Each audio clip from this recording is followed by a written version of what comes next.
తనంతకు తను నిరూపించుకోవాలా, జగన్మోహన్ రెడ్డి మనసును చూరగొనాలని చెప్పేసి ఈ రోజు అతను చేసిన ఏకపాత్రం మామూలుగా అయితే కనుక తన్ని తగలేస్తారు సార్. నిజంగా గనక మేమందు సభలో నింటేనక సరే ఉంటాయి, సంప్రదాయాలు అనేది ఒక స్థాయి వరకు ఉంటాయి సార్. వేరే వాళ్ళందరూ అయితే కనుక పనులు పగలగొట్టి మూది చెంపలు పగలగొడతారు సార్. అతను ఈ రోజు మాట్లాడిన వ్యవహరించిన భాష గాని, అతను మాట్లాడిన మాటలు గాని అది నిజంగా చీమనెత్తురు ఉండేవాడు ఎవడైనా కానీ సహించరాని నేరం సార్ అది. ఒకవైపేమో అసెంబ్లీకి రావడానికి వాళ్ళ నాయకుడికి ఫేస్ లేదు, ఆయన రావడానికి అది భయమో లేకపోతే ఇగోనో అర్థం కాదు, అసెంబ్లీకి రారు. ఇక్కడ వీళ్ళు మాత్రం చెలరేగిపోతుంటారు. ఇప్పుడు చట్టసభ తర్వాత అసెంబ్లీ అయినా కౌన్సిల్ అయినా ఉపయోగించుకోవాలి కదా రాజకీయ పార్టీలు ప్రజల సమస్యల్ని చర్చించడం కోసం. అక్కడికి వెళ్ళరు, ఇక్కడేమో నడవనీయకుండా ఇక్కడేమో బూతుల భాష మాట్లాడతారు సార్. 1984లో ఇందిరాగాంధీ మరణానంతరం జరిగిన సార్వత్రిక ఎన్నికలో భారతీయ జనతా పార్టీకి 2 సీట్లే సార్ వచ్చింది, 2 పార్లమెంట్ సీట్లు. మాకు 2 వచ్చేసినాయి. మొత్తం అబ్సల్యూట్ మెజారిటీ కాంగ్రెస్ పార్టీకి ఉందని చెప్పి వాళ్ళేం జంకలే. వాళ్ళ విధానాలు, వాళ్ళ సిద్ధాంతాలు, వాళ్ళ పార్టీ విధానాలను, అదేవిధంగా ఈ దేశంలో ప్రజలు ఎదుర్కొంటున్న అన్ని సమస్యలను ఇద్దరే మాట్లాడడం జరిగింది. ఇంకొకటి కూడా నేను జగన్మోహన్ రెడ్డి గారిని పార్టీ వాళ్ళని అడుగుతాను. సరే, ఇక్కడ 175 సీట్లలో మాకు 164 ఉన్నాయి, వాళ్ళకి 11 ఉన్నాయి. భారత పార్లమెంట్ లో లోక్సభ సీట్లు 545 వాళ్ళకి 4 సార్. ఎందుకు పోతున్నారు వాళ్ళు? పోకూడదు కదా.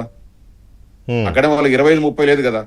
545 సీట్లు కానీ ఉంటే నలుగురు పోతున్నారు లేదా మాట్లాడుతున్నారు లేదా పార్లమెంట్ లో, పోకూడదు కదా. అవును, ఇక్కడ 175 11 అనేది నెంబర్ ఎక్కువే సార్. 545 4 అనేది చాలా లెస్ నెంబర్. ఆయన పార్లమెంట్ పోతా ఉన్నారు, లోక్సభకు పోతున్నారు, రాజ్యసభ పోతున్నారు, పోకూడదు కదా. మాకు బలం లేదు, మేము పోమని చెప్తారు సార్. ఇదంతా ట్రాప్.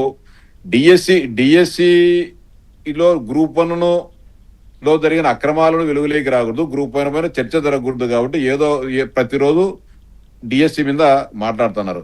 డిఎస్సిది కానీ ఎప్పుడు మొదలు పెట్టారు సార్? ఎప్పుడైతే honourable high court division bench group 1 నియామకాల పైన, గ్రూప్ 1 మూల్యాంకనం పైన హైకోర్టు పర్యవేక్షణలో సిట్ దర్యాప్తు వేసిందో, సిట్ దర్యాప్తు వేస్తారని వీళ్ళకి డౌట్ వచ్చింది. డౌట్ వస్తారు ఖచ్చితంగా దీనిలో మోసం చేశాము, అన్యాయం చేశాము, ద్రోహం చేశాం, నిరుద్యోగులు ఉసురు కొట్టుకున్నామని చెప్పి తెలిసిన తర్వాత, ఖచ్చితంగా మాకు వ్యతిరేకంగా రిపోర్ట్ వస్తున్న తర్వాత ఖచ్చితంగా 3 నెలల క్రితం డిఎస్సిని మొదలు పెట్టారు సార్. మీరు కానీ కొంచెం గమనించండి దీని స్టార్ట్.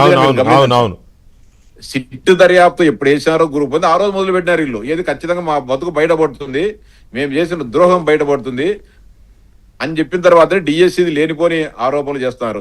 సిట్ డిఎస్సి పైన కోర్టుకు పోయినా కూడా ఎక్కడ కూడా అభిశంసన కానీ ఇంకోటి కానీ ఏం జరగలే. కోర్టు నిర్దాక్షిణ కొట్టేసింది, దీంట్లో పసలేదు, బాధితుడు ఉంటే రమ్మని చెప్పి. కానీ గ్రూప్ 1 అట్ట కాదు కదా సార్. నిజంగా నిక్కచ్చిగా మోసం జరిగింది, ద్రోహం జరిగింది అనేసి సిట్ దర్యాప్తులో దాదాపు 160 పేజీల సిట్ దర్యాప్తులో ప్రతి ఒక్క ఏ పరీక్ష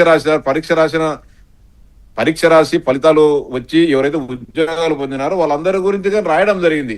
దీన్ని తప్పించుకోవడం డిఎస్సి అనే ఒక నాటకాన్ని లేపడము, అదేవిధంగా లోకేష్ బాబు గారి క్యారెక్టర్ను దెబ్బతీయాలా, లోకేష్ గారి రాజకీయ ఎదుగుదలను దీనివల్ల ఏమన్నా మనం బదనాం చేయొచ్చును ఒక ఆలోచనతో చేస్తున్నారు తప్ప. ప్లస్ ఇంకొకటి, సభ జరిగేటప్పుడు మాట్లాడాలా. మేము ఏం చెప్పాం సార్? ఈ దేశంలో, ఈ రాష్ట్రంలో ఉండే ప్రతి ఒక్క వ్యక్తి పైన ప్రభావితం చూపే అవకాశం ఉండే పరిస్థితి ఎల్లినో ప్రభావం. డిఎస్సి రాసింది 3.5 లక్ష. డిఎస్సి మీద మేము చర్చిద్దామని చెప్తున్నాం. గత 3 నెలలుగా వాళ్ళు మాట్లాడే ప్రతి మాటకు కూడా మేము ధీటుగానే సమాధానం చెప్తా ఉన్నాం. వాళ్ళు ఏదైతే ఆరోపణలు చేస్తున్నారో దానికి కాదయ్యా అని చెప్పి చెప్తున్నాం. బహిరంగ చర్చకు సిద్ధమంటే బహిరంగ చర్చకు అని చెప్పాం. ఆఖరికి తిరుపతి ప్రెస్ క్లబ్ లో కూడా మేము బహిరంగ చర్చకు సిద్ధమని చెప్పి 2 గంటల పాటు వెయిట్ చేశాం. ఎక్కడైనా ఇడవల బాగా చెప్తామని చెప్పి అది మాట్లాడరు. అట్లా కాకోకుండా వ్యక్తిత్వ హననం చేయాలి. లోకేష్ బాబు గారిని టార్గెట్ చేసి ఆయన వ్యక్తిత్వ హననం చేయాలనే ఒక బృహత్తర కార్యక్రమానికి శ్రీకారం చుట్టారు. దానిలో విఫలం చెందారు. విఫలం చెందడంతో ఈ రోజు తట్టుకోలేక ఈ రోజు అందరినీ కూడా, సభ్యులందరినీ కూడా తిట్టేదానికి ఈ రోజు ఒక రకమైన అక్కసుతో మాట్లాడే మాటలు.